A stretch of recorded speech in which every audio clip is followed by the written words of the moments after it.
Jadi keseimbangan asam basa ya, atau reaksi yang terjadi di dalam larutan, terutama adalah reaksi asam basa ya. Jadi kalau kita berbicara soal asam basa ya, kita mulai lagi dari definisi awal sekali dari asam dan basa itu ya.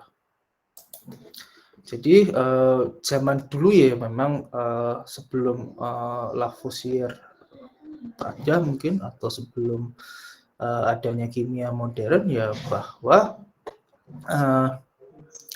suatu zat itu hanya bisa didefinisikan menjadi dua jenis ya. Dan sekarang dengan adanya definisi atau klasifikasi zat itu, dua zat itu ya sampai sekarang zatnya masuk ke golongan tersebut ya. Pertama yaitu kita lihat dari zat A itu, orang kalau dicicipi rasanya itu rasanya asam gitu ya. Simpelnya, sederhananya rasanya asam. Kemudian ini juga ada orang yang iseng juga mereaksikan dengan karbonat. Nanti apa itu karbonat juga kelihatannya dibahas juga nantinya. Untuk menghasilkan gas, gasnya adalah gas CO2. Larutan itu bereaksi dengan logam, itu menghasilkan gas hidrogen. Kemudian ada kertas lakmus dari warna biru menjadi merah atau pink ya. Kemudian dia ternyata bisa bereaksi dengan B menghasilkan garam dan air. Itu dulu definisi awalnya. Kemudian yang B-nya itu rasanya pahit ya, bitter itu pahit. Kemudian bisa bereaksi dengan lemak menghasilkan sabun. Tidak bisa bereaksi dengan logam. Ini nomor 3 itu definisi yang bukan definisi, maksudnya sifat yang ternyata baru diketahui belakangan bisa ternyata. Jadi asam dan basa itu dua-duanya ternyata bisa bereaksi dengan logam ya, seperti itu. Kemudian kebalikan dengan yang di atas, yang di sebelah kiri, dia bisa mengubah kertas lakmus merah menjadi biru. Kemudian dia bisa bereaksi dengan zat A menghasilkan garam dan air. Jadi hanya ada dua definisi semacam ini. Dan lagi-lagi akhirnya belakangan diketahui bahwa A itu adalah asam, B itu adalah basa. Ya, asam, A itu acid ya, B itu base. Jadi kebetulan bisa bahasa Indonesia dan Inggrisnya inisial awalnya sama ya, kira-kira. Nah, setelah diklasifikasikan dengan dua jenis sifat itu ya, bahwa rasa, asam dan seterusnya, ternyata zat yang sebelumnya kita bahas itu adalah konsisten. Ternyata ada suatu konsistensi dari struktur kimianya atau rumus kimianya ataupun sifat kimianya. Jadi Arrhenius itu mendefinisikan golongan A itu, zat A itu ya, dan zat B itu berdasarkan formula kimianya ya.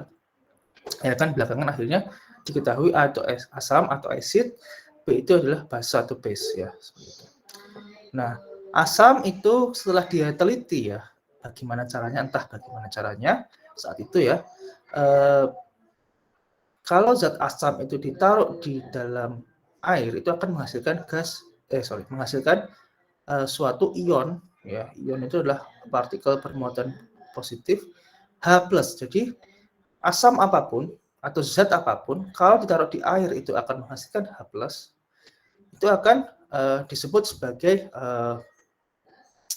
disebut sebagai asam ya. Sementara basa itu ternyata setelah dicek dan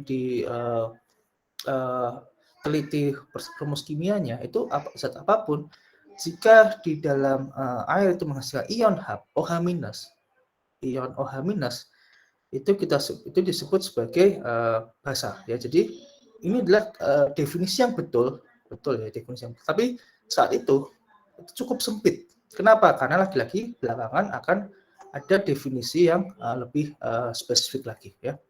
Yang ini, definisi ini cukup sempit karena apa ya? Namanya basa. Itu betul, saudara, kalau iseng aja naruh NaOH Itu namanya kalau dijual di toko kimia namanya soda api ya. Tolong nanti koreksi sama saya kalau saya salah ya. Soda api gitu. Itu kalau dicicipi ya kalau nggak mati gitu ya. Itu rasanya pahit memang ya.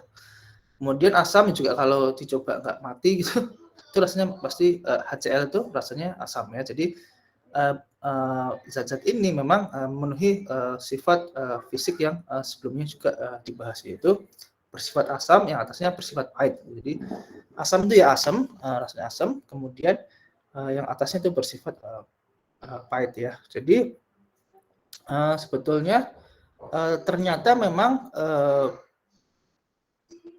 kalau OH- itu di dalam air itu akan menghasilkan rasa pahit ya, kira-kira demikian. Itu mungkin ya seperti itu. Saya juga belum pernah nyobain OH, tapi kalau dari definisi di awal itu tadi berarti dia rasanya pahit ya. Kemudian HCl pun mungkin rasanya asam kalau nggak lidahnya nggak berlubang kalau makan minum HCl itu ya. Oke. Nah,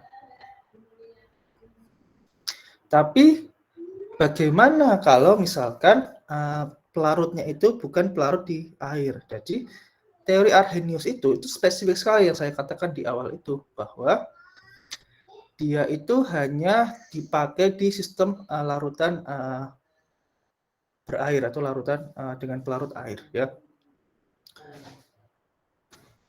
Tapi bagaimana, apakah mungkin atau basa itu ya ataupun asam itu tidak bisa ada di luar air atau di pelarut non air, misalkan di pelarut organik, misalkan kloroform ataupun misalkan ada pelarut amonia juga misalkan, ataupun pelarut-pelarut lainnya itu tetrahidrofuran gitu misalkan CHF itu juga sama pelarut eter dan lain-lain. Itu apakah tidak ada konsep asam basa untuk pelarut seperti itu? Nah, ternyata memang supaya asam dan basa itu bisa didefinisikan lebih umum lagi ya. Bisa didefinisikan lebih umum lagi bahwa Bronsted dan Lowry ini merumuskan definisi asam dan basa yang lebih umum lagi ya. Definisikan asam dan basa yang lebih umum lagi, yaitu asam itu adalah spesies yang pastinya mengandung hidrogen ya. Yang kalau kita lihat secara struktur itu pasti mengandung hidrogen, secara rumus kimia itu juga mengandung hidrogen, dan dia mendonasikan proton ya, mendonasikan atau memberikan proton ya. Artinya apa? Definisi lebih umum lagi itu menyatakan bahwa memang tetap harus ada protonnya, tapi si asam itu nantinya, atau definisi Bronsted-Lowry itu akan mengakibatkan bahwa asam dan basa itu akan selalu berpasangan ya. Asam dan basa itu selalu berpasangan. Kenapa? Karena asam itu akan yang mendonorkan proton, sementara basa itu yang menerima proton. Sehingga kalau kita pakai definisi ini ya, definisi dari Bronsted-Lowry, maka asam itu pasti akan berpasangan dengan basa, menghasilkan asam gitu ya, menghasilkan asam, dan disebut sebagai basa konjugasi. Ini saya nggak usah memberikan pertanyaan ya, ini ada semacam pertanyaan untuk saudara, tapi saya coba langsung berikan penjelasannya saja ya, bahwa dengan definisi ini, bahwa yang namanya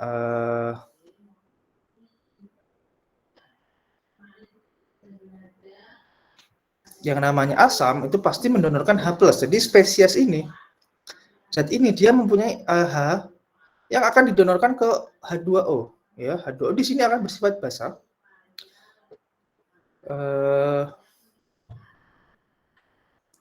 Dan akan menghasilkan, kalau Cl ini kehilangan H+, berarti kan ion jadi Cl- kan. Jadi ion Cl- di sini sehingga akan menghasilkan H3O+ dan juga Cl- yang tadi ya. Jadi kalau kita lihat pasti berdasarkan definisi Brother-Lowry itu konsep dalam tanda kutip rasa asam dan rasa pahit itu tidak relevan lagi ya. Karena apa? Kalau menurut yang namanya Arrhenius tadi ya, bahwa asam itu hanya sampai sini ya. Ini dan ini tidak ada. Karena apa ya? Karena H+ ya mengandung ion H+, jadi definisi yang sangat sempit. Tapi kalau kita melihat dari definisi Brother-Lowry, maka semua spesies ini itu harus dilihat ya. Asam pasti berpasangan dengan basa, pasti berpasangan dengan basa. Dan akan menghasilkan spesies yang kehilangan proton, kehilangan H+, ya. Proton di sini ini nanti konteksnya ada di berbeda sedikit ya dibandingkan dengan konteks proton di kimia inti, nantinya radiokimia, radioaktivitas nantinya kita akan bahas juga. Proton di asam basa konteksnya adalah ion H+ ya. Ion H+ ya. Ini adalah ion H+ di sini. Di sini adalah ion H+ ya. Jadi konsep dari proton di sini adalah menghasilkan ion H+ ya. Dan ini menerima ion H+. Dia otomatis ada donor, ada akseptor, ada orang yang atau ada zat yang ngasih, ada yang menerima. Pasti itu berpasangan ya. Di dunia nyata pun demikian, kalau ada donatur pasti ada akseptornya ya, seperti itu. Ada donor, ada akseptornya. Dalam waktu yang sama lah kira-kira demikian. Nah,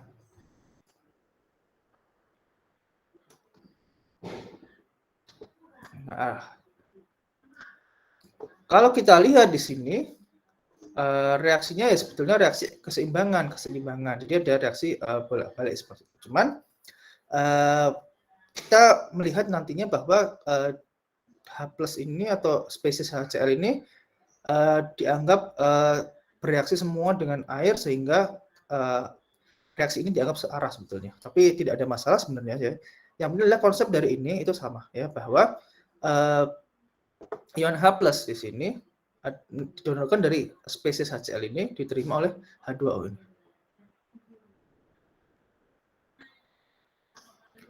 Kemudian Cl- ini akan menerima ya,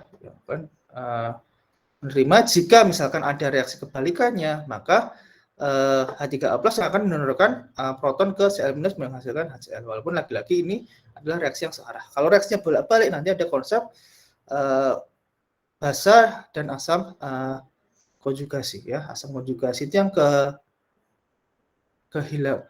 ketambahan proton. Jadi basa yang ketambahan proton namanya asam konjugasi, asam yang kekurangan proton namanya basa konjugasi. Kembali. Basa yang kedapatan proton, menerima proton disebut sebagai asam konjugasi ini. Kemudian basa yang asam yang kehilangan H+ disebut sebagai basa konjugasi ya. Jadi di proses sekali lagi itu bahwa selalu berpasangan atau definisi asam dan basa itu selalu berpasangan. Ini definisi yang lebih luas lagi dibandingkan dengan Arrhenius. Jadi kalau misalkan saya punya semacam seperti ini, misalkan kita punya kasus misalkan pelarutnya adalah amonia ya, misalkan NH3 dalam fase cair gitu ya. Itu amonia itu kalau di laboratorium itu bisa dibuat cair sebetulnya. Amonia dalam fase cair ya, liquid sini. Kemudian misalkan ada apa? Senyawa yang larut dalam amonia itu misalkan apa ya? Ya HCl aja lah, kita coba mungkin HCl yang liquid gitu ya, HCl yang liquid itu bisa menjadi basa. HCl ini menjadi asam, tetap menjadi asam. Definisi di atas dan di bawah itu tidak berbeda. Yang berbeda hanya pelarutnya di sini, amonia misalkan. Jadi Cl- ditambah NH4+, jadi seperti ini. Yang artinya apa? Ini bukan fase aqueous lagi. Kalau ini aqueous, tapi fase amonia, bisa jadi AM gini. Karena apa? Terlarut dalam amonia. Ini terlarut dalam amonia juga. Jadi definisi Bronsted Lowry juga tidak berbeda, ya, untuk pelarut non air, ya. Seperti jadi, di mana amonia di sini bersifat sebagai basa, di sini sebagai asam. Ini kalau misalkan reaksinya bolak-balik, ya, kita lihat ini reaksinya bolak-balik, maka spesies NH4+ ini akan menjadi asam konjugasi, dan spesies Cl- akan menjadi basa konjugasi, ya, kalau reaksinya bersifat bolak-balik. Jadi ini asam konjugasi atau AK gitu. Kemudian ini menjadi basa konjugasi. Ya. Seperti itu.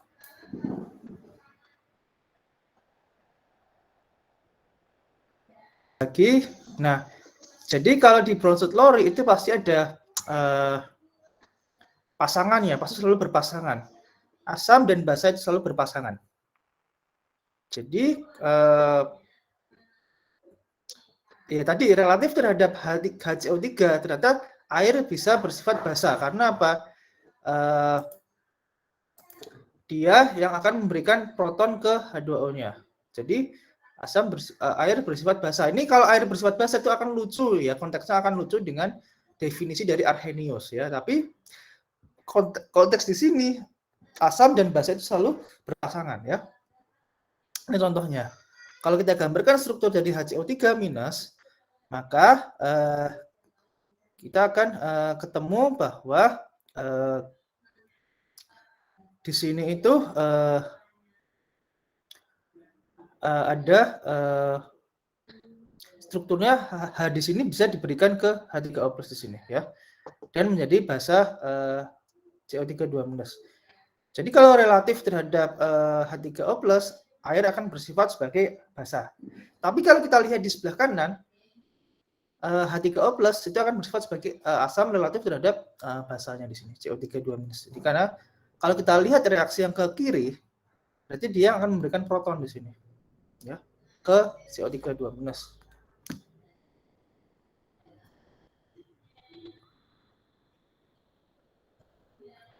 Oke. Nah, silahkan dicoba. Ini tadi ada kasusnya sebenarnya.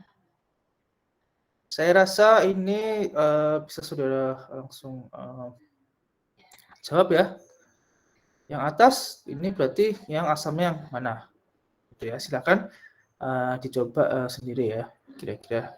Apakah yang atas itu akan atau semua ini akan berlawanan dengan definisi dari Arrhenius? Ternyata tidak juga, kan? Asam HCl juga bersifat asam, ya, di Arrhenius, gitu kan. OH- di sini juga bersifat basa, ya, di Arrhenius, ya. Seperti itu. Di sini yang mungkin agak mulai berbeda bahwa H2O+ tetap bersifat sebagai asam, kan. Tapi H2O kok di Arrhenius itu tidak bersifat sebagai asam ataupun basa, tapi di definisi menurut Bronsted Lowry H2O itu bersifat sebagai basa, ya. Bersifat sebagai basa. Oke. Nah, kemudian sebelum kita berbicara soal reaksi di dalam larutan, reaksi asam basa di dalam larutan, kita perlu tahu bahwa ada jenis asam maupun jenis basa nantinya, ya. Jadi mungkin saudara juga sudah dibahas sedikit di pertemuan sebelum UTS, ya. Ada asam kuat atau ada asam lemah. Atau nanti kita lihat, oke, ada definisi. Jadi ingat, ya, mungkin sedikit banyak dari SMA juga kita ambil bahwa reaksi yang ada panahnya itu ada searah. Artinya apa? Reagen ini itu dianggap 100% habis, ya. Jadi kalau ada gas HCl, dilarutkan di dalam air, maka dia akan terdisosiasi sempurna menjadi H+ dan Cl-. Jadi kalau misalkan kita punya 1 mol HCl, atau sebenarnya kurang dari 1 mol sih, 0,1 mol HCl gitu, dilarutkan di dalam air itu akan HCl-nya akan habis semua ya. Habis semua ya. Semuanya 100% akan terkonversi menjadi H+ dan Cl-. Tapi kalau reaksi ini bolak-balik, artinya ada sebagian yang berubah menjadi H+ dan F- misalkan, tapi ada sebagian juga HF dan H+ dan F- yang akan bereaksi kembali menjadi HF, sehingga asam itu ada beberapa asam lemah gitu ya kalau reaksinya bolak-balik sini. Jadi semacam reaksi keseimbangan ya, kira-kira menjadi reaksi keseimbangan seperti ini. Nah, asam basa kuat pun demikian. Kalau kita punya OH- yang kuat gitu ya, maka dia akan bereaksi 100% menjadi OH- di sini. Jadi kalau misalkan kita punya NaOH dalam fasa padat, solid ya, S gitu ya, kemudian dilarutkan dalam air, maka 100% akan menjadi Na+ dan OH- ya. Tapi kalau kita punya misalkan amonia di dalam air, NH3, itu dia akan ditambah air ya, ditambah air di sini, itu akan menjadi NH4+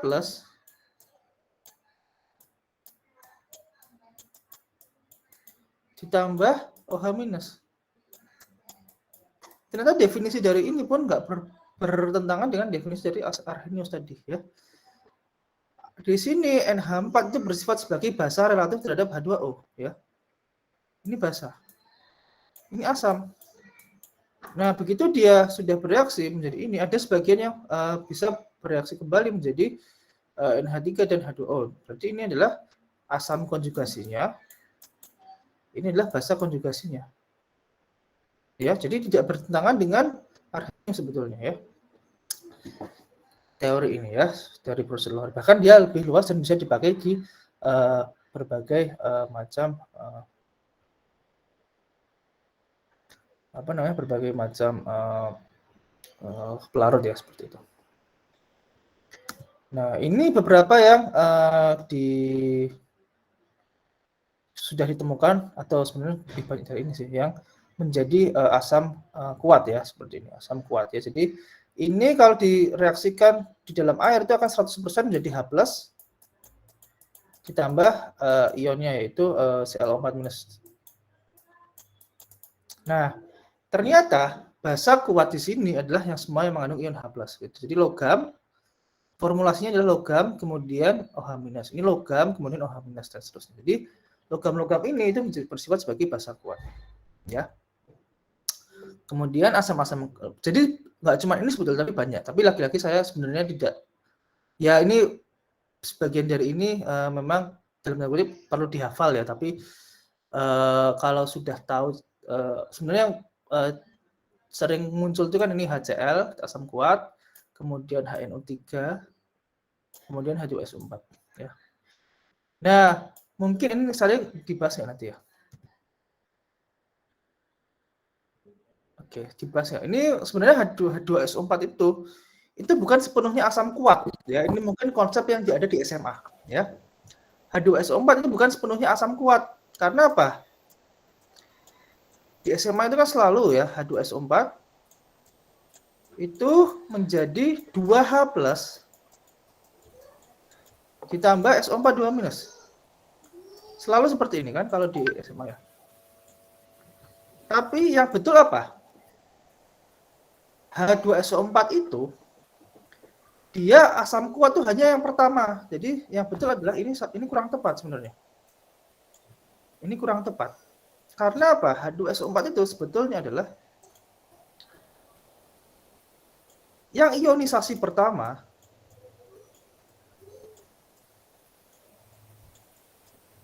itu adalah asam kuat. Jadi H+ ditambah HSO4 itu kuat, jadi simetris. Tapi yang kedua itu adalah asam lemah. Jadi begitu sudah terbentuk HSO4 minus, itu akan menjadi ada keseimbangannya di sini. Jadi SO4 2 minus ditambah H+. Jadi tidak semua H+ dari SO4 itu menjadi H+ semua. Jadi kalau misalkan saya punya 0,1 molar H2SO4 itu konsentrasi SO4 2 minusnya, konsentrasi H+ itu tidak 0,2, tidak 2 kali lipat, tetapi 0,1 ditambah beberapa lah, ditambah dari Ka yang tergantung tetapan keseimbangan di sini. Jadi ini yang betul ada seperti ini, ya. Nah, tapi basa itu semua konsisten di sini bahwa basa kuat itu yang logam ya, logam di kationnya dan anionnya adalah OH- seperti itu. Air pun sebetulnya tanpa ada zat terlarut dan tanpa ada zat terlarut ya, air murni tanpa ada pelarut apapun itu sebetulnya itu bisa bersifat sebagai asam dan basa sekaligus kan dalam satu waktu yang sama berdasarkan definisi tadinya dari Bronsted-Lowry itu. Sehingga air itu kan sebenarnya tadi bisa kita lihat di belakang ya, itu bisa bersifat asam ataupun bersifat sebagai basa ya, tergantung dari dia ketemunya siapa. Tapi pun kalau dia tidak ada zat terlarutnya, asam itu akan terdisosiasi secara simultan di dalam air. Yang satu itu akan memberikan proton, sementara yang satu jelas akan menerima proton, sehingga ada ion H3O+ dan ada ion OH-. Tetapi ya, kalau kita berbicara soal keseimbangan,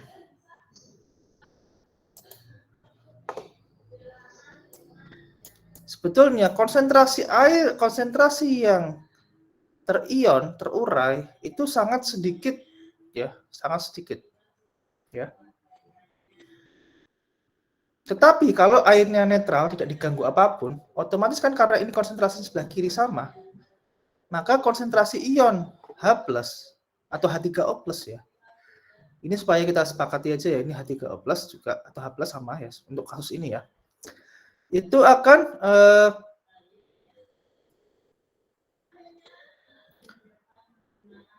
ini akan sama konsentrasinya. Jadi konsentrasi H3O+ dan H2O+ itu akan sama di dalam air netral, air murni tanpa ada gangguan apapun ya, sama, pasti konsentrasinya sama. Tapi memang konsentrasinya adalah dalam satuan 10 pangkat minus 7 satuannya molar ya. Molar. Dalam order 10 pangkat minus 7 ya untuk air murni.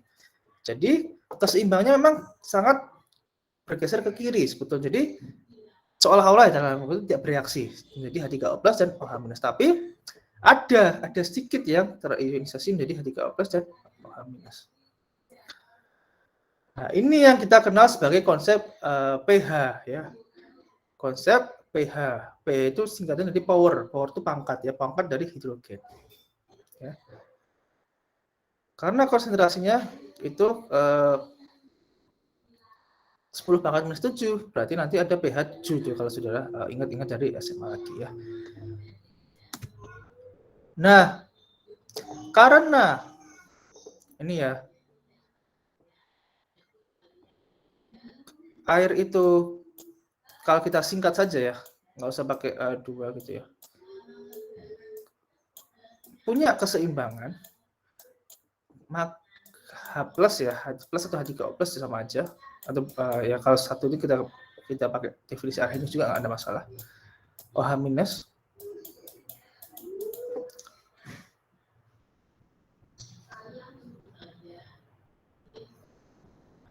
Maka kita bisa tetap punya suatu tetapan, yaitu adalah tetapan keseimbangan air netral. Ya.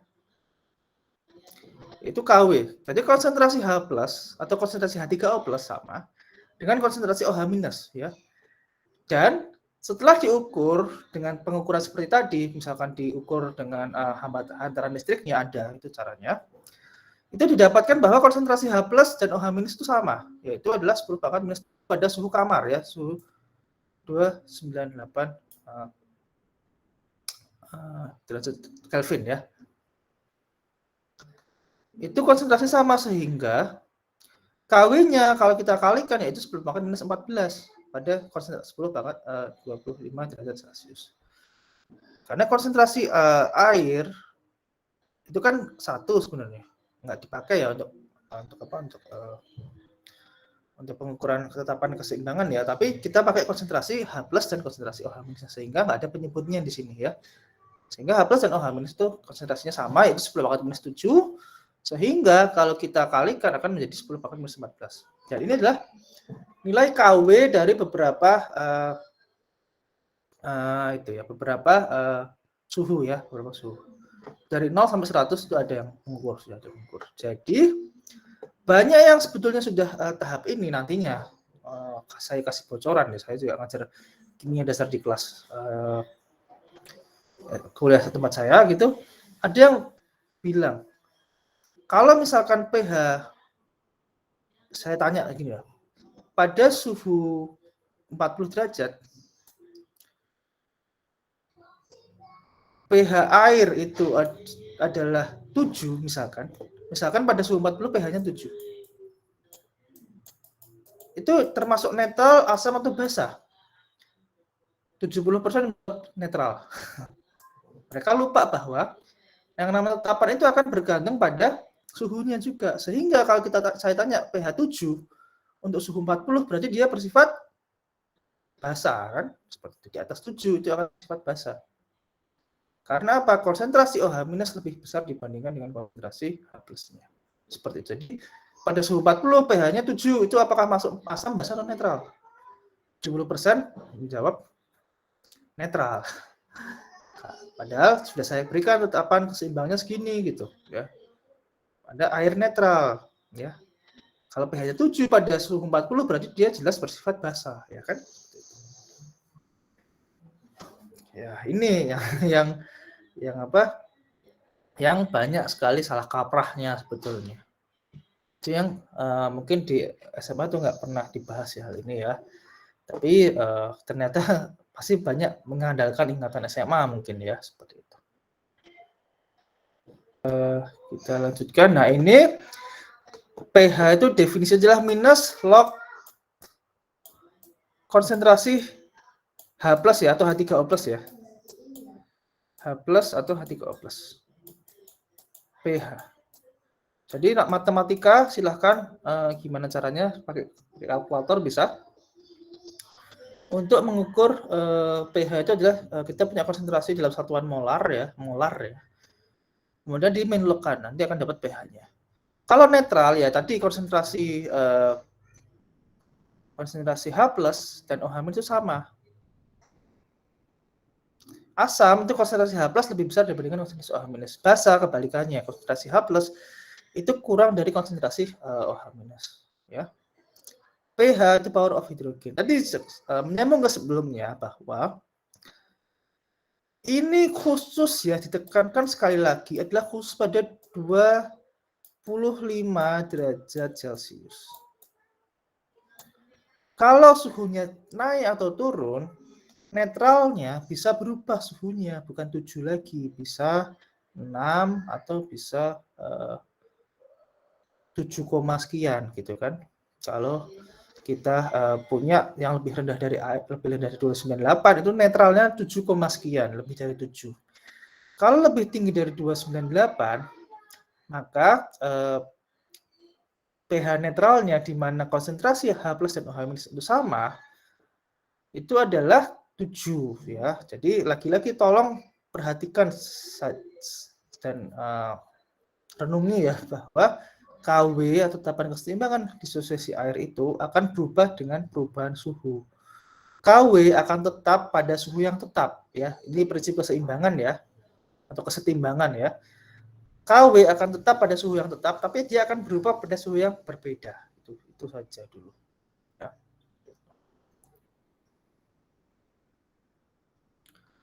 Jadi ini hanya terjadi pada suhu kamar, netral pada suhu kamar, netral ya, netral.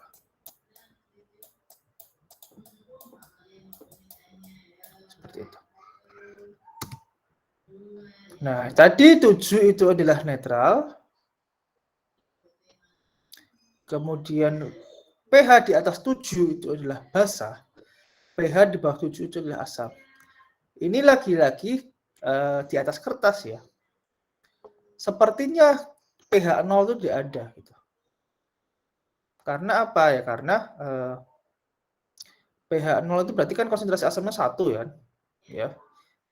1 molar gitu kan. Sementara buat 1 molar itu kalau kita melarutkan 1 molar itu yang terdisosiasi tidak 1 molar juga ya, tapi kurang dari 1 molar. Jadi ini di atas kertas saja memang bahwa pH itu bisa sampai 0 atau bahkan negatif, tapi kayaknya negatif itu di laboratorium nggak mungkin, tapi di atas kertas bisa gitu ya. Kira-kira. Jadi kalau misalkan saya punya asam sulfat pekat gitu atau asam klorida pekat itu konsentrasinya yang klorida asam klorida pekat itu kalau nggak salah 36 molar gitu ya, 36 molar itu kalau dihitung ya pH-nya negatif, tapi yang terdisosiasi itu nggak sebesar itu gitu loh, tapi lebih kecil dari itu. Jadi bahkan tidak terdisosiasi karena memang asam sulfat pekat itu tidak ada yang terdisosiasi ya, seperti itu kira-kira. Jadi tadi seperti aturan tadi aja bahwa asam itu akan terdisosiasi secara kuat jika konsentrasinya kurang dari 1 molar ya, kurang dari 1 mol per liter. Seperti itu. Kalau di atas kertas memang bisa, saya bisa tanya berapa pH larutan HCl 2 molar itu negatif hasilnya. Tapi di lab nggak akan mungkin seperti itu. Nggak akan terjadi seperti itu. Tapi ini konsepnya seperti ini. Jadi di lab itu minimal pH-nya yang mungkin main itu sekitar 2 ya.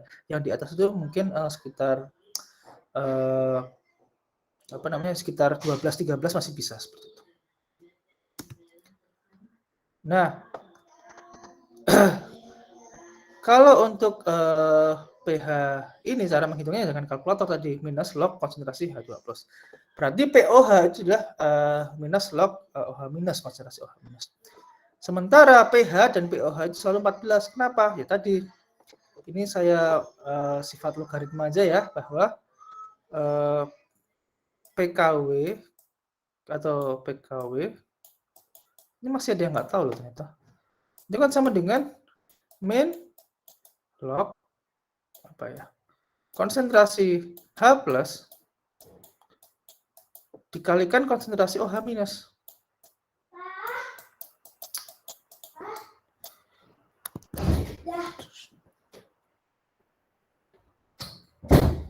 H plus digantikan dengan OH minus ya. Gantikan H plus dengan OH minus sehingga kalau dari sifat logaritma ya jangan lupa ya itu adalah kita bisa dalam kurungkan di sini adalah minus log H plus langsung saja ya konsentrasi ditambah dalam kurung minus log konsentrasi OH minus ya.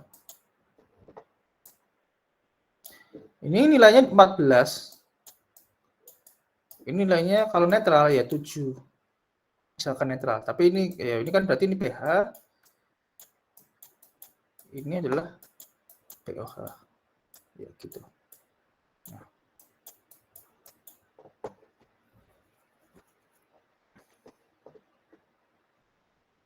Itu. Coba ini nanti jadi PR ya yang di atas ini, berapa pH-nya yang di atas dan yang di bawah ini. Yang di atas itu langsung, yang di bawah itu harus hati-hati. Oke, ini banyak yang kejebak juga di bawah. Yang nomor 2 ini banyak yang kejebak. Silakan nanti untuk jadi latihan aja dulu. Ya. Oke. Jadi kalau mau konsentrasi dari pH ya sama saja, dibalik saja, ya. Konsentrasi dari pH itu dibalik saja, ya. Kita punya pH-nya berapa, tinggal 10 pangkat minus pH, gitu kan. Atau kalau pOH ya sama saja. Ini juga jadi PR saja ya, kita punya pH segini, berarti berapa konsentrasi hidrogennya. H plusnya. Ini hati-hati ya, ini pH-nya 0,85. Ini konsentrasi hidrogennya berapa gitu ya. Nah, ini untuk mendapatkan hasil ini sepertinya untuk dapat pH dan konsentrasi pOH itu kita hanya butuh satu informasi. Jadi konsentrasi H+, dari kita tahu konsentrasi H+, kita bisa tahu konsentrasi OH- dari K-nya. Dari konsentrasi OH- kita tahu pOH-nya dari pH. Jadi kita hanya punya satu, itu kita bisa tahu semua tiga kuantitas lainnya. Seperti itu.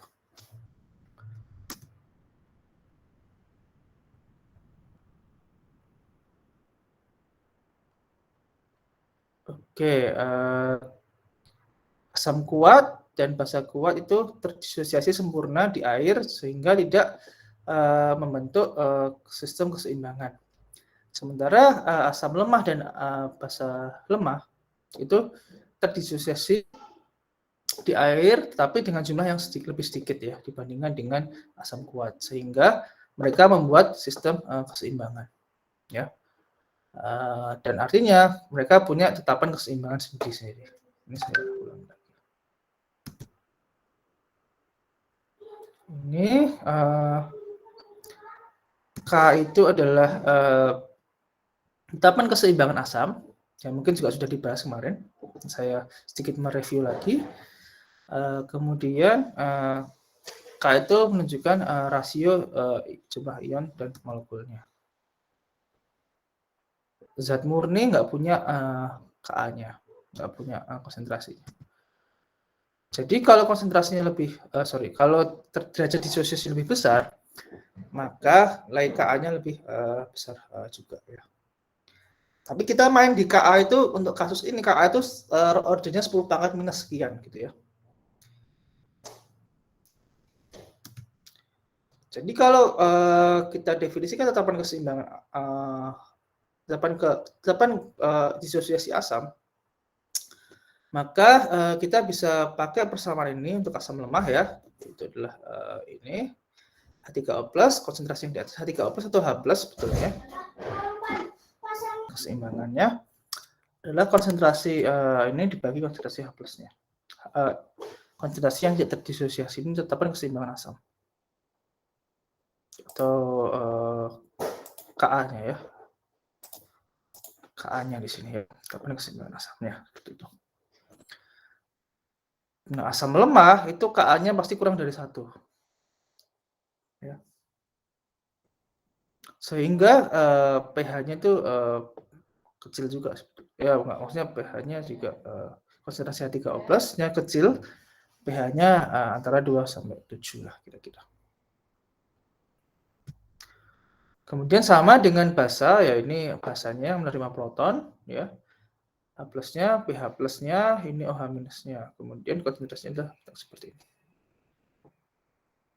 Basa lemah itu pH Kb-nya juga kurang dari 1 sehingga konsentrasi OH-nya itu antara 12 sampai 7. 12 itu basa, 7 itu agak ke arah netral ya kira-kira.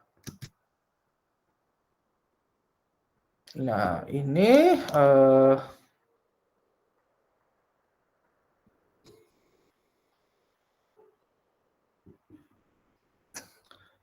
derajat disosiasi adalah jumlah yang terdisosiasi dibagi konsentrasi awalnya, ya, dikalikan 100%, simpel saja seperti ini ya. Kemudian kalau persen disosiasi itu kurang dari 5%, itu adalah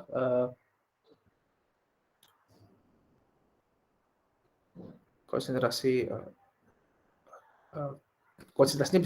konsentrasinya dianggap tidak berubah yang di awal. Oke, nanti kita bahas lebih lanjut lagi minggu depan saya rasa. Ini tinggal latihan. Oke, mungkin ini dulu lah. Nanti kita sampai ke sini dulu, ya. Sebelum masuk ke konsentrasinya. Saya rasa ini saya sedikit banyak mengulangi yang dulu.